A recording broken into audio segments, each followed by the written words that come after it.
J.I. Packer once said, "We are becoming the impatient society.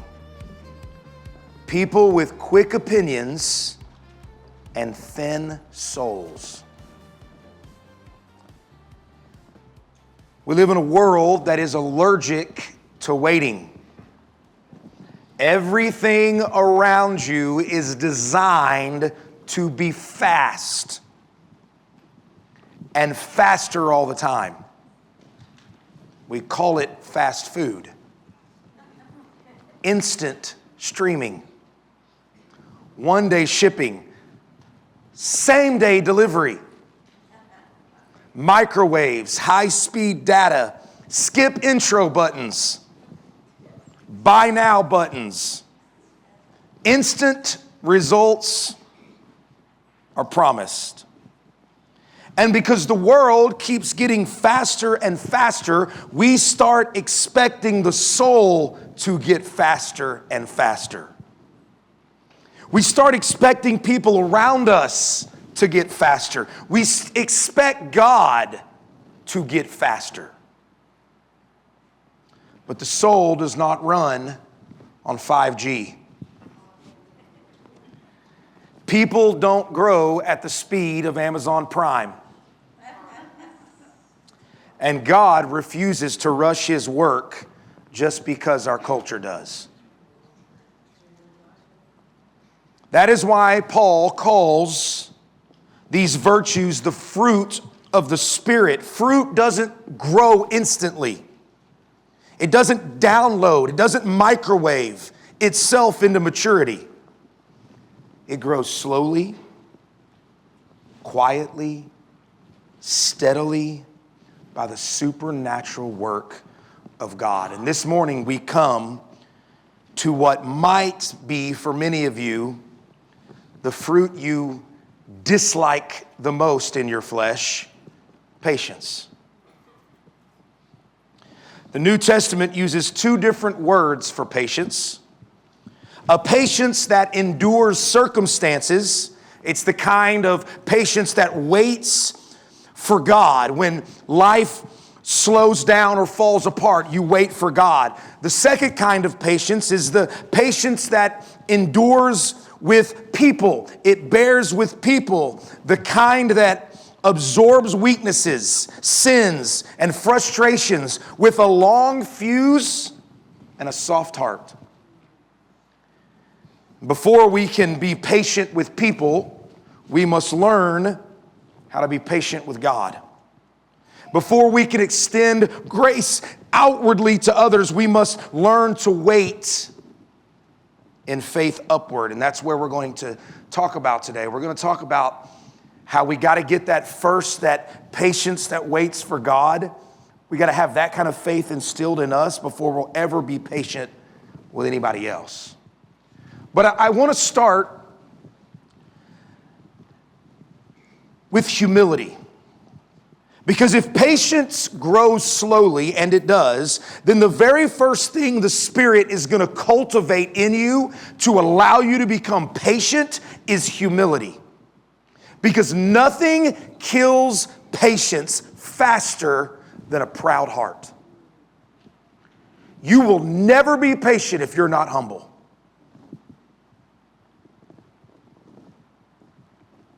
Scripture warns us repeatedly about this connection. James 4:6, God opposes the proud, but gives grace to the humble. Micah 6:8, God requires that we walk humbly with our God. Humility is not optional for a believer. It is commanded. It is a posture of our life. It is a way that we move through our life. It is a way of seeing ourselves. Humility for Christians cannot be something that just pops up every now and again. It must be the way we move through life. If we want these fruits to be born out in our lives, then humility can't be something that every now and again we're humble. Then that would just mean every now and again the fruit will pop up. No, what we're talking about is an entire way of life, a way of seeing ourselves constantly. Some translations call this lowliness. Kind of helps us understand what we're talking about here. Lowliness. Listen to this quote by C.S. Lewis. Christian humility exists precisely because he has been granted to know God. He regards his knowledge as small because he has seen the omniscient one. His strength is small because he has seen the omnipotent one. His righteousness as small because he has seen the Holy One. And since he is oriented on God and not man, he is not puffed up by any superiority that he may have. If an ant measures himself by the great tower, he will not boast over the flea. That's humility. Seeing yourself through the lens of God's greatness rather than your own. And a proud person cannot be patient. Why? Why can a proud person not be patient? Well, because pride expects to be served, right? If you're prideful, then you expect to be served. Pride assumes its time is more important than everyone else's time. Pride believes its schedule is at the center of the universe. Why is this woman still using coupons? You know what I mean? I think that. I mean, it is 2025, and we got paper coupons in front of me, and I have to stand here for the next 10 minutes while you sort out which ones are which that goes with what you bought. And what am I really saying in that moment? My time is more important than her time, than the lady that's running the cash register's time. My time should be, my schedule should be the center of the universe. Doesn't everyone know my schedule? So when someone slows us down or inconveniences us, we wonder, why do they keep me waiting? Don't they know how busy I am? Why can't they get their act together, use their smartphone that can just be scanned for the coupons rather than having the paper ones? A proud heart feels personally violated by delay. It interprets inconvenience with disrespect. And when that mindset is directed toward God, it becomes even more dangerous. Why would God let this happen to me? I don't deserve this. If God really cared, then he wouldn't make me wait. Humility, however, reverses the lens. It shifts the focus away from me to God. It reminds me that God is God and that I am not. That his wisdom is greater than my desires and that his timing is better than my schedule. Only a humble heart can say, God, you know better. God, you see farther. God, you have purposes that I do not comprehend. God, your will matters more to me than my convenience. Humility acknowledges I am not at the center. My time is not ultimate. My desires are not sovereign. And my understanding is not complete. Therefore, a humble heart says, I can wait. I can slow down. I can endure. I can forgive. I can bear with others. And I can trust God with my life, even when it's not moving, and my speed. Church, humility makes patience possible. So we really can't start today with patience. We can't start there. We have to start with humility. And we have to be willing to look ourselves in the mirror, ask God to reveal the truth. Lord, where is it that I am prideful? Where is it that I think that my world should be the center of everybody else's world, and that every inconvenience is a disrespect to me? Lord, show me where I am not humble.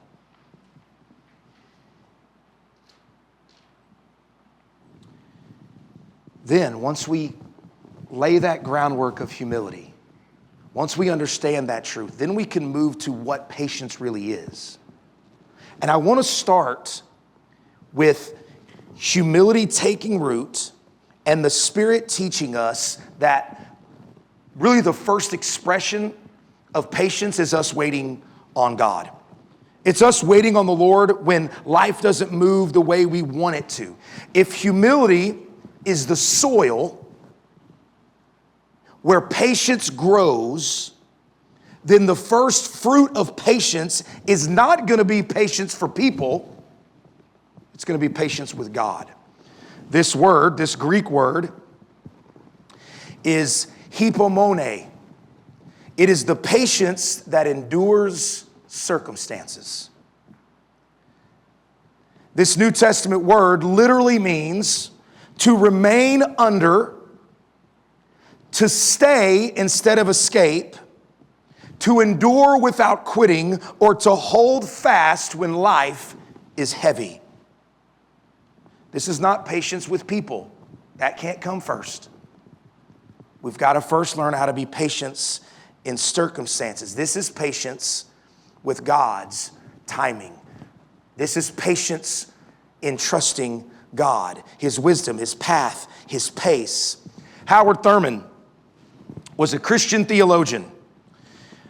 He was a spiritual mentor to Martin Luther King Jr.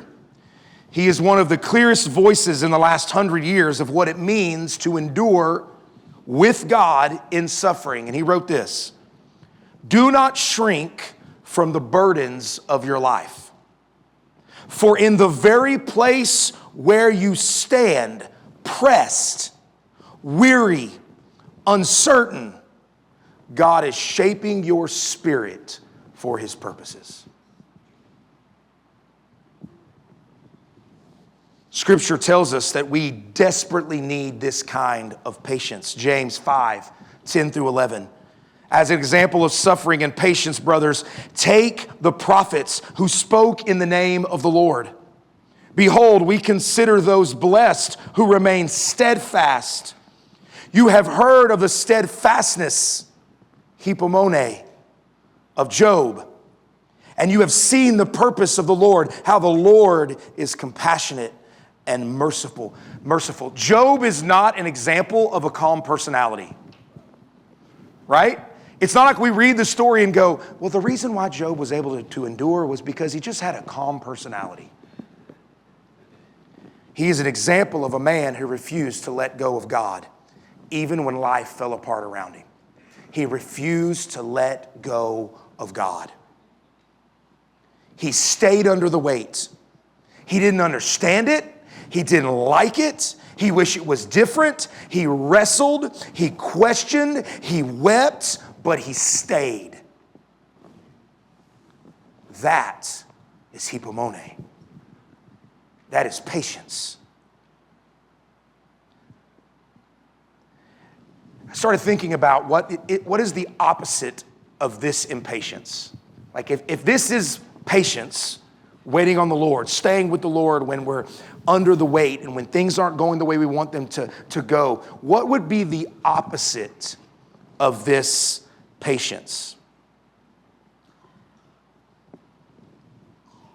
And it's not just an irritation, it's unbelief.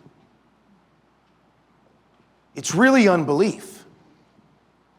It's spiritual warfare.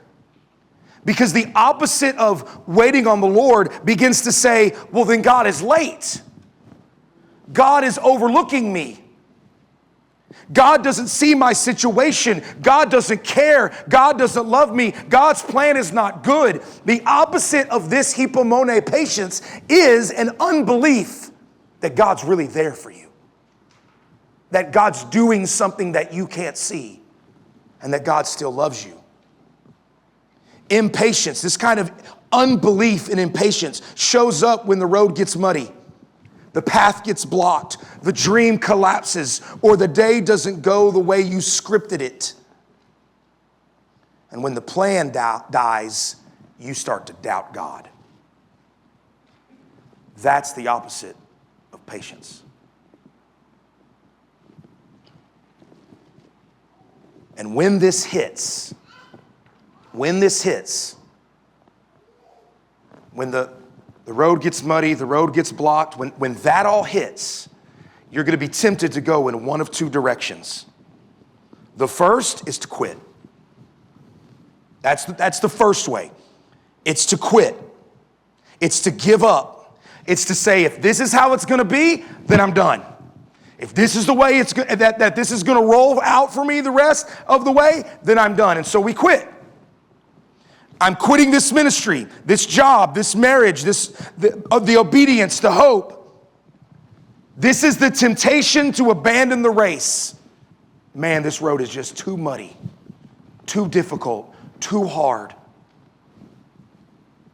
God must not love me.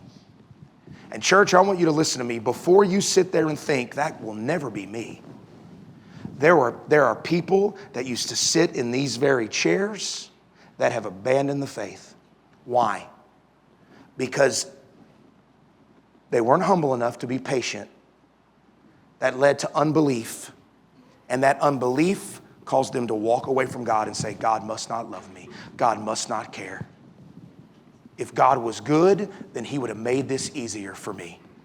And so one of the temptations that we run into is, I quit. I quit. The other is the temptation not to quit, but to take control. Well, then I'll fix this myself. I'll move now. I'll force my way. I'll make something happen if God's not going to do it. This is the temptation to try and outrun God. You can't, but you're trying. Both responses come from this impatience, this unbelief. The same root. I don't trust God's pace.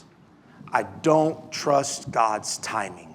I don't trust God. And we would love to say, well, that's not me. I would never do that. I hope you know yourself better. But patience teaches us to stay under God's hand without running or rushing. The Psalms are filled with this language. Psalm 130, verse 5, I wait for Yahweh. My soul waits, and in his word I hope. What you find in the Psalms, when you begin reading the Psalms, looking at the term waiting, is that the psalmists, what they do is they link waiting with hope all the time. You see it everywhere. I will wait and I will hope. I will wait and I will hope. What this means is that the waiting is not passive. I think what we believe is, well, when I wait on the Lord, I just sit back. No, the waiting is active faith. It's active trust. If patience is active faith and trust, if impatience is unbelief, you see the contrarian nature between the two? Impatience, unbelief. Patience, faith, hope. In the waiting, we're putting our hope, we're putting our faith, we're trusting in God. It's taking God at his word when his timing may be confusing. If you're tempted to stop waiting, if you're tempted to quit, if you're tempted to take control, this is a moment of spiritual battle. And what we do is we do what the psalmist tells us to do. We hope in his word. What does that mean? When the psalmist says in Psalm 130, verse 5, I wait on Yahweh and I hope in his word. What is he saying? He's saying, I'm going to lay hold of these promises that God has given me. Right now, in the midst of this waiting, I don't see how the road is going to open up for me. I feel like I can barely get my boots out of this mud. It takes so much energy just to lift this one foot out of the mud and take a step. It is so hard and it is so difficult.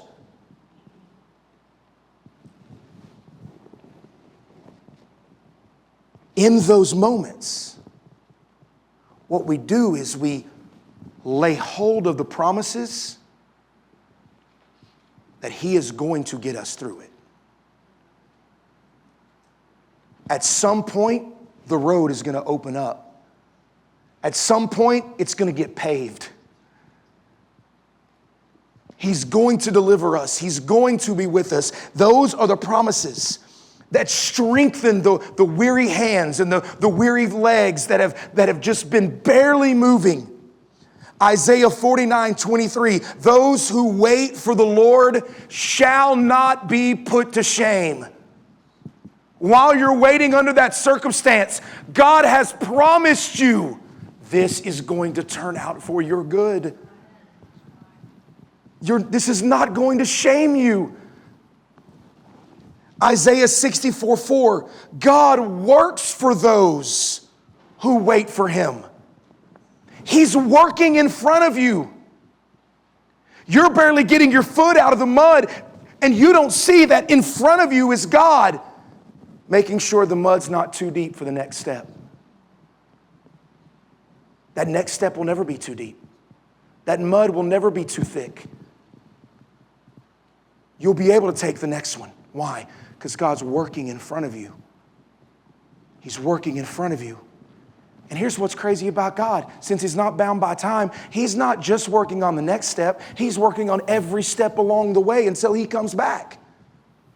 Every step you got to take, he's there, already working. Listen, church, this is crazy. I don't know if you're going to be here in 10 years. I don't know if I'm going to be here in 10 years. But I know this, if we're going to be here in 10 years, God's already working in that day. He's already working 10 years from now in his sovereign plan for you. If we wait, if we trust, if we hope. Isaiah 40:31, those who wait on the Lord renew their strength. They mount on wings like eagles. They run and they do not grow weary. Waiting is not weakness. I mean, my goodness, when somebody can wait on the Lord, they are demonstrating the greatest strength anybody could ever display. Waiting is worship. Waiting is renewal. And this type of patience must come first, because if you can't wait on God, if you can't be patient with God, you are certainly never going to be patient with fallen, broken, sinful human beings. If you can't be patient with the perfect, how are you going to be patient with the imperfect? You know what I'm saying? Does that make sense? If circumstances frustrate you, people are certainly going to frustrate you. If you can't trust God's pace, then you're not going to trust God's work in somebody else. And before God teaches us to bear with one another, he's going to teach us to remain under him. This is the foundation of Christian patience. Now I want to turn to patiently ministering to others. If hypomone, that Greek word, teaches us to wait on God, then macrothumia is the Greek word that teaches us to bear with others in their weaknesses. It's a different kind of patience. Paul, in Galatians 5:22, the fruit of the Spirit, It's the kind of patience where you bear with your brother. It's not the first kind of patience we just talked about. We just got to talk about that to get to this. Does that make sense? We got to talk about humility before we can get to being patient with God, and we got to talk about being patient with God before we can talk about being patient with our brother. But now we've come to the word in Galatians 5:22. The word literally means long-tempered, slow to anger, a long fuse, a slowness to retaliate. It is the very kind of patience that God himself in Christ shows towards sinners. The patience that delays judgment makes time for repentance and welcomes the wanderer. Not all who wander are lost. That was Tolkien, by the way, if you're just wondering. Where'd that come from? Lord of the Ring quotes just constantly just roll around in this brain. For better or worse. And now, that same patience that God has shown with you, the Spirit produces in you to show to other people. Paul tells us, Ephesians 4:2, Colossians 3:12-13, which we're going to read in a minute, that patience is not optional for Christians. It is the very environment in which Christian relationships survive. Let me repeat that. It is not optional. It is the very environment that allows Christian community to survive. If you got a group of people who will not be patient with one another, you cannot have a church that is thriving. You are having a dying church. Because the church is not held together by compatibility. Please listen to that. This church, Calvary Hill, we are not held together by our compatibility. We're not. Me and my wife are not compatible. We're just not. I mean, we have core basic beliefs that are the same, but after that, there ain't nothing that's the same. Nothing. The way that we see how the world should work could not be any different. And most of the time, first of all, let's just be real. Most of the time, her way of doing it is right. Okay? That's just real. She does it more effectively. She does it more efficiently, right? But I'm just not going to do it that way. And now that frustrates her because she's like, well, why wouldn't you do it the most effective way? It's just not the way I'm bent. She's like, you could get this done in 20 minutes instead of 40 minutes. And I'm like, I know, but I just like to do it this way. But our relationship doesn't survive because we're compatible.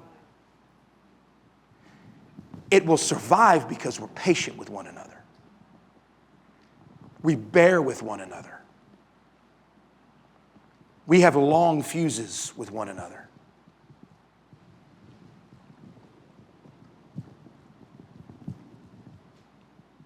It's a capacity to show grace to one another. I would argue that the reason why a church thrives is not because of compatibility, it's because of grace. We grace one another. And part of that grace is this patience that we're talking about right here. Notice the title of my point, patiently ministering to others. We think of ministry as something pastors do. It better be something husbands and wives do. It better be something coworkers do. Better be something you do at the grocery store. You better not just sit back and leave it to the pastors to do the ministering. In fact, our job really isn't to do the work of ministry. Our job is to equip you to do the work of ministry. The church is really the ones who are supposed to do the ministry. We're to train and disciple and equip you to do it. We are to patiently minister to one another. The word ministry in the New Testament simply means service. Every believer taking the grace of God that has been given to them and extending it outwards to other people. This means that patience is ministry.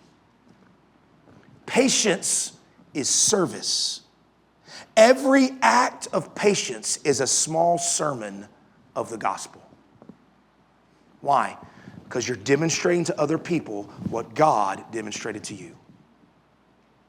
God was patient with me. God graced me. God had a long fuse for me, still does. God is not quick to anger with me. And I'm going to take that and I'm going to bend that outward to other people and let them see this gospel sermon in this really quick moment that I have at Home Depot. Like right down to those little moments. I'll never forget. Jessica and I were at, not Home Depot, another orange store.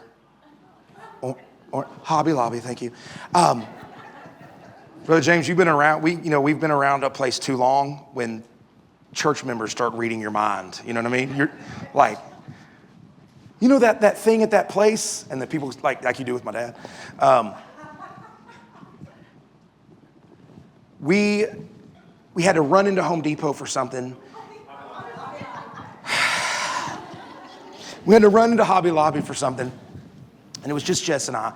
And we run in, and it was just something we were going to get quick. And you know as well as I do, it was during the Christmas season. And you know as well as I do, Hobby Lobby at Christmas time it's just not going to be quick.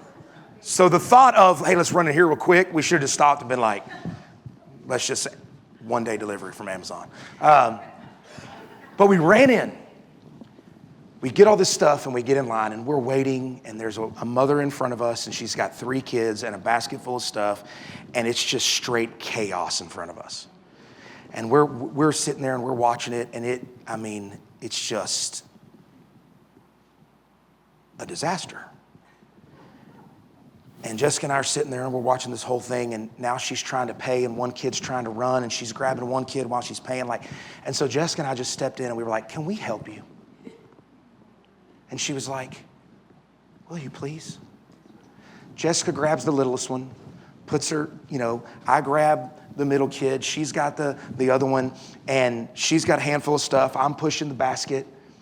I don't even think we paid for our stuff. I think we just sat our stuff down and we'll come back in. And we went and we got to her van, and she opened up the van, and you can imagine what a van full of 3 kids. Food's everywhere and stuff. You open it up, stuff just falls out. And yeah, that's just the truth. And we start helping her get everything in, and we get the kids in, and she just begins to weep. And she says, my husband has been unfaithful, and he has left us. And we stopped and we prayed with her. And I will never forget that moment. Was it because Jessica and I are the most patient people in the world? No. But in that moment, by the grace of God, this fruit was produced in us. And we gave her a little gospel sermon in that moment. And that's where I'm talking about, where our theology rubber meets the road, where it really gets down into the trenches and does some work, where our big word church that we want to be all of a sudden gets down into the nitty-gritty of life. And you're called to do that. Not just pastors. You're called to do that. John Christlike, the 4th century theologian, wrote, he who is patient with his brother shows that he truly imitates God. Colossians 3:12-13. I want to read these and talk about 3 words here, and we'll be done. Put on then, as God's chosen ones, holy and beloved, compassionate hearts, kindness, humility, meekness, and patience, bearing with one another, and if one has a complaint against another, forgiving each other, as the Lord has forgiven you, so you must also forgive. This word patience right here in this text, 3 words pop out. That first word, the first time you see that word patience, the end of verse 12, could be translated long suffering. This is the internal disposition of mercy. It takes grace, as we just said, and it bends it out toward other people. Long suffering says, I won't let your weakness push me into sin. And I'll treat you the way God treated me, with a long fuse. Then you see that word bear. Verse 13, bearing with one another. Forbearing is enduring with one another's weaknesses. To forbear means to put up with, to endure, to hold back resentment. Now, why must we forbear with one another? Well, first, because we're human beings, still in the flesh, and we are prone to walk in it at times. And secondly, because all of us are sanctified at a different rate of speed. And in different places. Here's what I mean by that. You could take two Christians who have been Christians for 10 years, and one of them may be more sanctified than the other. It's probably better to say it like this. These two Christians who have been Christians for 10 years, in different areas, they are more sanctified than others. So this one Christian may be way more sanctified in this area, and this one's less so, but then this one's more sanctified in this area, and this one's less so.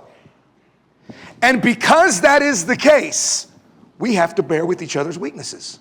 If I'm way more sanctified over here than you are in this area, then guess what I need to be with you? I need to bear with that weakness. And the area that I am not as sanctified as you are, you need to bear with that weakness in me. But you know what we normally do, don't you? Why are you not where I am? Why are you not sanctified in this area like me? You should need to step it up. Instead of bearing with each other. Instead of saying, I know you're still growing, so am I. God's not done with you, God's not done with me. I'm not going to give up on you because God doesn't give up on me. And then we take each other's hands and we go. Third, he says forgiving. Freely giving grace instead of exacting punishment. The word here really means freely or graciously giving. Patience does not ignore sin. Listen to this very carefully. Patience does not ignore sin, but it refuses to weaponize it. I refuse to go hunting in your life for a sin that you've committed so that I can weaponize it against you. No, instead, what I do is I patiently forgive that and I don't hold it against you.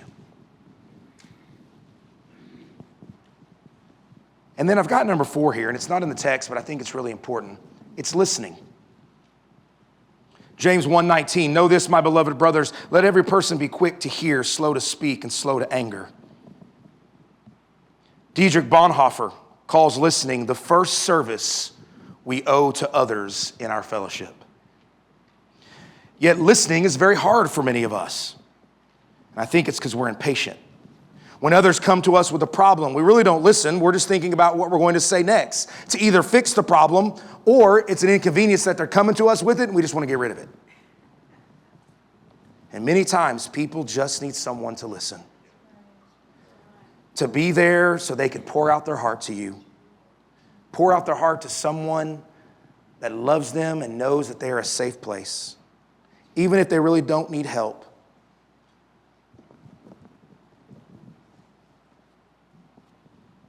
Bonhoeffer goes on to say, anyone who thinks that his time is too valuable to spend keeping quiet and listening will eventually have no time for God or his brother, but only for himself and his follies. Listening is giving your ears, your presence, and your attention. It's really giving your love to somebody. Church, patience is not easy. It's why I said at the very beginning, it's probably one of our least favorite. Our flesh doesn't like it because it's very difficult. It is very hard. Patience with God stretches our faith. Patience with people stretches our love. And yet the two are going to go together. If you trust God's timing, you can trust God's work in others. If you can wait for the Lord, you can wait for your brother. If God has been patient with you, you can be patient with them. Let me give you one illustration I read by John Piper years ago. that I thought was absolutely perfect in regards to patience with one another. Imagine your relationship with your Christian brothers and sisters as a wide open field. You step into this field full of hope. Beautiful hills, green grass, flowers everywhere. I'm a Christian. This is beautiful. And in the beginning, it's all you see. But the longer you walk together with Christians, the more you begin to notice and even step in cow pies. Now, we call them cow patties in Texas, don't we? I'll say cow pies because that's what Piper calls it. You notice that they're in the field.